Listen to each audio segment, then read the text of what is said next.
우리 같은 경우에는 투표 용지 발급 자체가 굉장히 엄격하잖아요. 그리고 만약에 투표 용지를 들고 투표소 밖으로 나갔다, 난리 나잖아요. 근데 얘네는 우편 투표를 하는데 이거를 그냥 집집마다 그냥 우편함에 다 넣어주는 거예요. 투표지가 막 굴러다니는 거지. 그러니까 이게 여기 이거부터가 좀 이상하다. 상부 정지부장의 투시경. 도널드 트럼프의 트루스 소셜, 뭐가 새까맣게 써있고 뭐 한 개도 안 보이죠? 좀 글자 키워서 보면은 이겁니다. 우편투표 얘기입니다. 그 다음에 투표 기계 얘기입니다. 결국은 이제 부정투표 주장의 반복입니다. 이게 뭐냐면 사실은 우편투표라는 게 뭐 우리도 뭐 그 비슷한 게 있긴 있는데, 이게 미국이 되게 이 사회가 나름대로 잘 굴러가는 것 같으면서도 뭔가 좀 허술한 게 많아요. 그러니까 우리 같은 경우에는 투표 용지 발급 자체가 굉장히 엄격하잖아요. 그리고 만약에 투표 용지를 들고 투표소 밖으로 나갔다, 난리 나잖아요. 근데 얘네는 우편 투표를 하는데 이거를 그냥 집집마다 그냥 우편함에 다 넣어주는 거예요. 투표지가 막 굴러다니는 거지. 그러니까 이게 여기 이거부터가 좀 이상하다. 뭐 이거부터 시작을 해서 그러다 보니까 투표지가 막 굴러다니니까 강상구의 표 한 표만 행사하는 게 아니라 옆집에 철수 거, 앞집에 영희 거 뭐 등등등등 해가지고는 막 한 명이 여러 개도 할 수 있다, 이런 걱정들이 나오는 거죠. 그게 이제 하나가 있고, 또 하나는 아니 무슨 뭐 죽은 사람이 뭐 투표를 하고 그래, 이런 것도 있고, 그런가 하면은 아니 무슨 뭐 투표 다 끝난 다음에 도착하는 걸 이걸 인정해 주는 게 이게 말이 되냐, 이런 것도 있고. 근데 실제로 문제가 된 것도 있어요. 선거운동원이 불법을, 그러니까 얘네들은 이것도 해요. 그러니까 세상에, 야 투표하실 거예요? 저 주세요. 제가 보내드릴게요. 그리고 자기가 다 이걸 모아요. 아니 투표의 기본이 직접 투표잖아요. 그리고 그 선거운동원이 이걸 모아가면은 이 표가 중간에 그냥 다른 사람 표로 이렇게 나는 A를 찍었는데 B를 찍은 걸로 바꿔치기 될 수도 있으니까 이런 건 원래 엄격하게 금지돼야 되는데, 실제로 이거를 막 모아가고 그러면 그 가능성이 상당히 있죠. 실제로 조작한 사실이 드러난 적도 있어요. 그러니까 이제 이래저래 문제가 있는 건 있는 건데, 문제는 일부 사례가 있긴 있었으나 이게 막 수천만 표 단위의 선거 결과에, 대선 결과를 바뀔 만한 수준은 아니다. 그리고 이 일부로 인해서 전체의 그 제도 자체를 무력화시키는 거는 이거는 오바다라고 했는데, 사실은 이제 이런 우편투표 같은 걸 해보면은 이거는 좀 제도적으로 보완할 건 많다라는 얘기들은 실제로 많아요. 근데 트럼프는 이게 부정투표 때문에 내가 대선에서 졌다기 때문에 이거 하지마! 금지! 이로 이제 나오는 거죠. 또 하나는 우리한테는 더더욱이나 익숙하지 않은데 투표 기계라는 거예요. 투표 기계라는 게 이것도 좀 웃깁니다. 뭐냐면 예컨대 이런 거는 괜찮아요. 그러니까 투표지가 있고 투표지를 기계에 넣으면은 얘가 뭐 그래서 A냐 B냐 그래가지고 누구 찍었구나 그래서 이렇게 전산 처리, 이거는 사실은 그냥 전자개표하고 비슷한 효과가 되니까 이거는 괜찮아요. 나름대로 제가 봤을 때는. 미국에서는 이것도 문제 있다 그래요. 근데 진짜 제가 보기에도 황당한 건 이거예요. 말 그대로 전자투표기가 있어요. 이거는 그냥 그 기계 가면은 그냥 그야말로 ATM 같은 기계 앞에 딱 가가지고는 자 A 찍으실래요? B 찍으실래요? 그래갖고 나 A 그러고 그냥 딱 누르면은 그걸로 투표 끝. 뭐 아무런 기록이 없는 거예요. 여기 자체가 만약에 전산 해킹이 된다. 해킹은 좀 그나마 피해의 입장이고 대놓고 조작을 한다. 이거 검증할 방법이 없는 거라. 이거는 최소한 투표지라는 게 종이가 있잖아. 검증할 방법이 없네. 그러니까 이거 좀 문제 있는 거 아니냐. 이런 얘기들이 나오는 거죠. 뭐 사실 완벽한 제도가 어디 있겠습니까마는 좀 논란의 여지가 있는 건 사실인 것 같아요. 근데 그게 이제 논란의 여지가 있으면은 논란의 여지가 없도록 이렇게 좀 제도 자체를 발전시키면 되는 거지, 이걸 그렇다고 해서 없애자! 라고 하는 게 정답인지 그거는 잘 모르겠습니다. 어쨌거나 이제 우편투표 얘기가 또 나오는 이유는 역시나 이제 슬슬 선거철이 왔다는 거죠.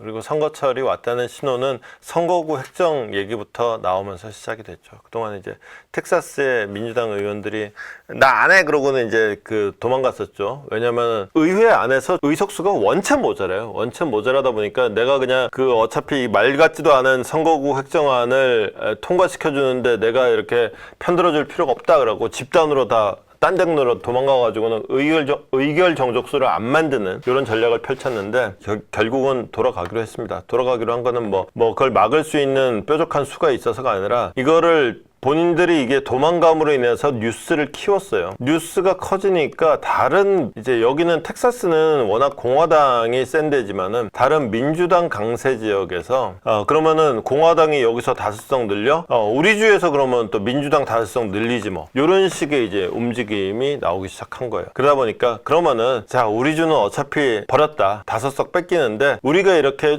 뉴스 크게 만든 덕분에 민주당 강세주에서 한 5석 늘린다니까 우리 할 일은 여기서 끝. 그러면 우리가 그냥 뭐 표결해주자. 선거구 획정에 동의해주자. 이렇게 정리가 된 상황입니다. 그래서 민주당의 의석을 늘리겠다고 나선 사람이 이 양반이에요. 이 양반 이제 캘리포니아의 게빈 뉴섬.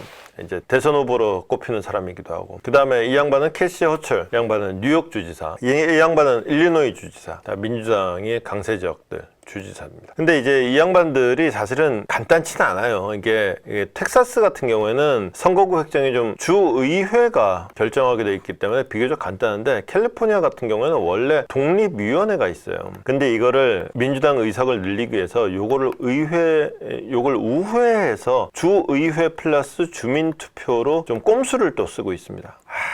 그러니까 꼼수를 쓴다 그러면은 이미 이거는 어떤 민주적 정당성하고는 이미 거리가 생기는 거거든요. 근데 참 골 때리는 거는 미국도 그렇고 우리도 그렇고 어떤 정략적인 이해를 달성하고 돌파하기 위해서 꼼수를 쓰고 막 이렇게 어거지를 쓰기 시작하면은 지지자들이 거기에 박수를 보내요.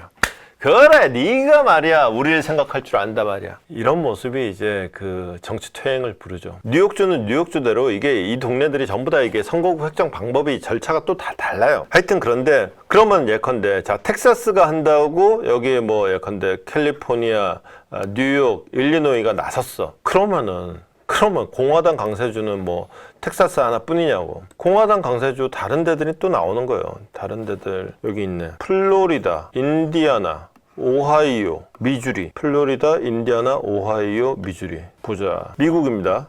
플로리다는 찾기 쉽죠? 여기 있습니다. 그 다음에 오하이오는 살짝 봐야 돼요. 일단 여기 5대5를 찾아가지고 그 밑에 보면 오하이오 있습니다. 그 다음에 그 옆에 바로 인디아나 붙어 있고요.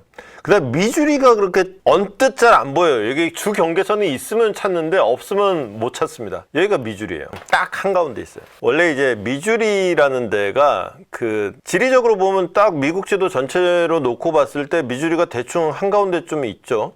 그래서 사실은 미주리가 미국 전체 어떤 유권자들의 딱 중간치다. 그러니까 이렇게 지리적으로도 한 중간에 있고, 그 다음에 정치 성향으로도 한 중간에 있고, 그 다음에 소득 수준, 경제 수준도 한 중간에 있고, 산업적으로도 이게 농업도 하고 뭐 공업도 하고 서비스도 하고 딱 한 중간에 있고, 요런 걸로 굉장히 어떤 그 미국 정치의 대표적인 어떤 이 사람이 좋은 평가를 받느냐 나쁜 평가를 받느냐 했을 때 제일 뭐랄까요 좀 이렇게 그 공정한 평가가 나올 수 있는 곳이었는데, 그거를 이제 정치적으로는 스윙 스테이트라고 하죠. 왔다 갔다. 사실은 미주리뿐만이 아니라 인디아나, 오하이오, 플로리다가 기본적으로 다 그런 주였어요. 근데 이제 한 대충 2000년대 넘어가면서 또는 이제 트럼프 1기를 지나면서 지금은 다 공화당 강세 지역으로 분류가 되는 이런 지역들이기도 합니다. 근데 이 지역들이 보면 공화당 강세 지역이긴 한데 텍사스도 마찬가지예요. 미주리 같은 경우에는 여기가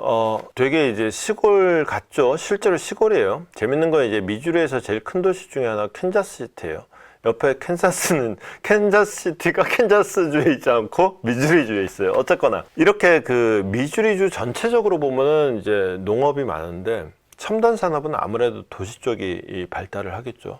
보면은 전체적으로는 공화당주인데 이 도시 지역은 또 민주당 의석이 있는 거예요. 그러니까 도시 지역에 민주당 의석을 휙 이렇게 두 개 있는 거를 한 개로 합쳐버리면은 민주당 의석이 그냥 바로 한 개 줄겠죠. 이 텍사스에서 한 게 그런 거잖아요. 여기 인디아나, 오하이오, 플로리다 다 마찬가지예요. 그러니까 인구 밀도가 낮은 데는 공화당 강세인데 인구 밀도가 높은 데는 대체로 민주당이 좀 의석을 갖고 있단 말이에요. 그것들 딱 조정을 하면 되겠다라는 이제 관점에서 이제 그 얘기가 또 진행되는 거죠. 그러면은 가뜩이나 지금 뉴욕하고 캘리포니아하고 그 다음에 이제 일리노이 논의하고 이제 민주당 친화적으로 하려고 그랬는데 공화당이 또 빠바바박 이러고 나섰다? 그럼 또 민주당이 또 어디선가 또 빠바바박 하고 나서겠지. 그러면 이제 개판되는 거죠. 선거철을 앞두고 지금 룰 세팅에 이제 그 치열한 접전이 시작된 모습을 볼 수 있습니다. 오늘도 밝혀본다 두시경 너머의 진실 복잡한 세상 단 하나의 눈 기자의 시선이